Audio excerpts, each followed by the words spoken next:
আমি সকলোৱে পৃথিৱীত জন্মগ্ৰহণ কৰোঁ কিছুমান নতুন আৰু ভাল কাম কৰিবৰ কাৰণে।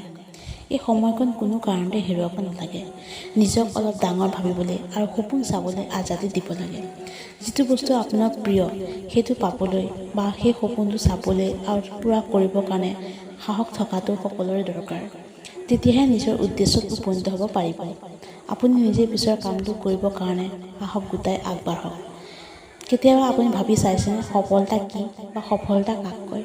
সফলতা কেৱল আমাৰ ভিতৰত সোমাই থকা সাহস আৰু জ্ঞান। আপোনাৰ মনৰ ভিতৰত যিটো সাহস বা শক্তি সেইটোকে সফলতা বুলি কয়। আমি যেতিয়া কিবা এটা কাম কৰিব বিচাৰোঁ বা আগবাঢ়োঁ অলপ কৰি আৰু ভাবোঁ যে আমি কৰিব নোৱাৰোঁ। কিন্তু যদি আমি আমাৰ নিজৰ মনৰ ভিতৰত শক্তিখিনি বা সাহসখিনি চিনি পাওঁ তেতিয়া আমি নিশ্চয় সেই কামটো কৰিম। নিজৰ মস্তিষ্ক সদায় শান্ত ৰাখক। জীৱনত অহা সকলো বাধা ভাবি চিন্তি অসফলতাৰ পৰা সফলতা ফালে নিয়ক। বাস্তৱত ক'ব গ'লে জীৱন অসফলতা বুলিব একোৱেই নাই। যিটো হাৰ আৰু অসফলতা বুলি আমি ভাবোঁ সেইটো হৈছে এটা পাথৰ, যিটো খুন্দা খালে আমি সেইটো ছাইড কৰি জীৱনত আগবাঢ়ি যাওঁ। যদি ভাবে যে নিজৰ জীৱনত বহুতখিনি বাধা আহিছে তেতিয়া প্ৰাৰ্থনা কৰক। তেতিয়া আপুনি গম পাব যে ঈশ্বৰৰ শক্তি আছে।